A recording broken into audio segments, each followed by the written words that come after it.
안녕하세요. 오늘 여러분과 함께할 인천 서부경찰서 권병철 경감이라고 합니다. 딥페이크라는 단어 모두 한 번쯤은 들어보셨을 거예요. 딥페이크는 AI 기술을 이용하여 만든 가짜 영상을 말하는 건데요. 그렇다면 여러분들이 지금 보고 있는 제 모습은 진짜일까요? 아님 가짜일까요? 사실 기술 자체가 아니거든요. 범죄의 약 96%가 바로 영상이라는 점. 단순히 하거나 하는 것만으로도 처벌받을 수 있다는 점도 꼭 명심해 주시기 바랍니다. 본래 딥페이크는 영화나 교육자료 등을 만들기 위해 개발된 기술이에요. 처음 의도대로 사용하고자 하면 얼마든지 좋게 사용할 수 있죠. 예를 들면 실종아동의 현재 모습을 구현한다든지 광복 소식을 접한 독립운동가 모습을 구현한 예를 딥페이크의 순기능으로 볼 수 있습니다. 요즘 딥페이크 범죄가 굉장히 사회적 이슈로 대두되다 보니까 많은 분들이 딥페이크 그 자체를 부정적으로 생각하는 경향이 많아요. 사실 기술 자체가 범죄는 아니거든요. 이 기술을 가지고 악용하는 게 문제인 것이죠. 요즘 무료 앱이나 프로그램들을 통해서 간단한 조작만으로도 쉽게 사용이 가능합니다. 쉽게 사용이 가능하다 보니까 악용 사례도 증가하고 있는 거죠. 예를 들면 가까운 지인이나 가족의 목소리를 도용해서 금전을 요구하거나 연예인, 유명 인플루언서, 정치인의 모습을 도용해서 허위사실을 유포하고 금전을 요구하는 행위, 또 다른 사람의 얼굴을 음란물을 합성해 유포하는 행위가 있습니다. 이 중에서 가장 심각한 건 딥페이크 범죄의 약 96%가 바로 성 관련 영상이라는 점입니다.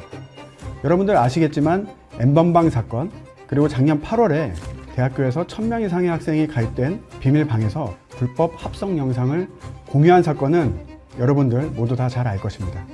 문제는 범죄 피해자를 검거했더니 80%가 청소년이었다는 충격적인 결과도 밝혀졌습니다.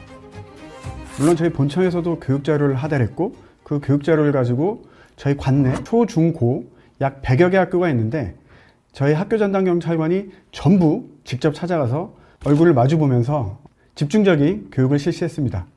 초등학생 같은 경우는 저희가 제일 처음에 학교에 갔을 때 딥페이크가 뭔지도 모르고 장난으로 영상을 만든 게 왜 죄가 되냐라는 친구들이 많았거든요. 그래서 이 친구들을 대상으로는 어떤 게 딥페이크다라는 사례를 중심으로 교육을 실시했고요.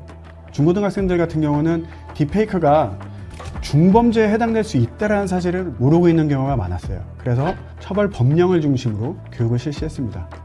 그리고 피해 학생들의 경우 일부가 피해 사실을 주저하거나 이 피해 사실이 딥페이크인지 아닌지 몰라서 신고를 꺼려하는 경우가 있더라고요. 그래서 저희 서부경찰서 학교전담경찰관 1:1 상담 채널이 있습니다. 그래서 그 카카오톡 홍보 채널도 홍보했던 기억이 있고요. 다행히도 지금은 처음과 달리 범죄라는 사실을 학생들이 잘 인식하고 있고요. 현재는 신고가 감소 추세를 보이고 있습니다. 요즘 청소년들은 스마트폰에 익숙하다 보니까 딥페이크 기술을 이용해 볼 기회도 많고 진입장벽도 낮다는 점이 그 원인 중에 하나라고 생각이 드는데요. 더군다나 온라인상의 익명성이 보장되고 아직 성숙하지 못한 나이대 죄책감이나 도덕적 고민이 덜해지고 심지어 텔레그램 같은 경우는 군중심리까지 작용할 수 있기 때문이죠. 일반적인 특징이 없는 걸 특징이라고 할 수 있습니다. 그만큼 접할 수 있는 루트가 많다는 건데요. 예를 들어 친구를 통해서 우연히 접할 수도 있고 관련 기사를 통해서 처음 접하고 모방심리나 호기심을 느껴서 자발적으로 가담하는 사례도 있고요. 또 보통의 경우는 호기심이나 개인의 성적 만족을 위해서 자발적으로 가담하는 사례가 가장 많다고 볼 수 있습니다. 이러한 딥페이크 범죄가 다른 범죄와의 연관성이 있는 경우도 있어요. 예를 들어 요즘 청소년들이 불법 사이버 도박을 하는 경우가 종종 있거든요. 근데 이러한 학생들이 도박 자금을 마련하기 위해서 딥페이크를 유통하게 되고 유통으로 얻은 그 수익금으로 다시 또 불법 도박을 하게 되는 거죠. 이렇게 계속 악순환이 반복되는 경우가 있습니다. 영상이나 사진에 타인의 모습을 도용하여 음란물을 만드는 행위는 장난이 아닌 명백한 성범죄입니다. 청소년이든 성인이든 딥페이크 범죄 시 모두 처벌 대상이 될 수 있는데요.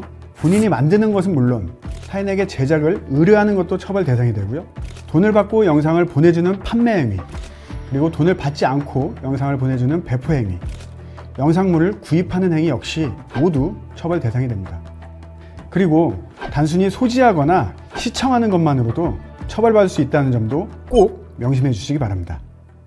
예방법에 대해서 설명을 드릴게요.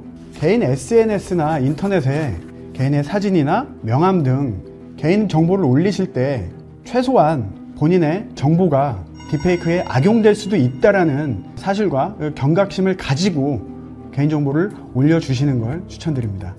그리고 출처가 불분명한 링크는 열람을 금지해 주시고요. 링크를 열람하게 되면 악성 코드가 심어져서 본인도 모르는 사이에 내 사진이나 파일이 남에게 도용되는 경우가 있습니다. 그리고 컨텐츠 출처를 확인을 해야 돼요. 신뢰할 수 있는 미디어나 공식 출처를 확인해 주시고요. 불법 컨텐츠로 의심되는 경우에는 클릭을 하지 말기를 당부드립니다. 만약 딥페이크 피해를 당했다면 즉시 신고를 해 주시고 증거를 확보해 주셔야 됩니다. 물론 담당 수사관님이 증거를 확보해 주시겠지만 사이버 범죄의 특성상 증거가 삭제되면 수사에 난항을 겪을 수 있기 때문에 여러분들이 피해 사실을 확인한다면 즉시 피해 사진, 영상, 그리고 채팅을 꼭 저장하거나 캡처를 해 주시고요. 그리고 피의자를 특정할 수 있는 아이디나 닉네임도 저장하면 더욱 좋을 것 같습니다. 다시 한번 말씀드리지만 만약 딥페이크를 볼모로 협박을 당하고 있는 경우 주저하거나 망설이지 마시고 꼭 신고해 주시기 바랍니다. 딥페이크는 양날의 검과 같아서 악용될 경우 피해자의 삶을 파괴하는 끔찍한 범죄가 될 수 있습니다. 앞으로도 범죄 예방과 피해자 보호를 위해서 최선을 다할 테니까요. 여러분도 딥페이크의 위험성을 정확히 이해하고 적극적으로 대처해 주시길 부탁드립니다. 감사합니다.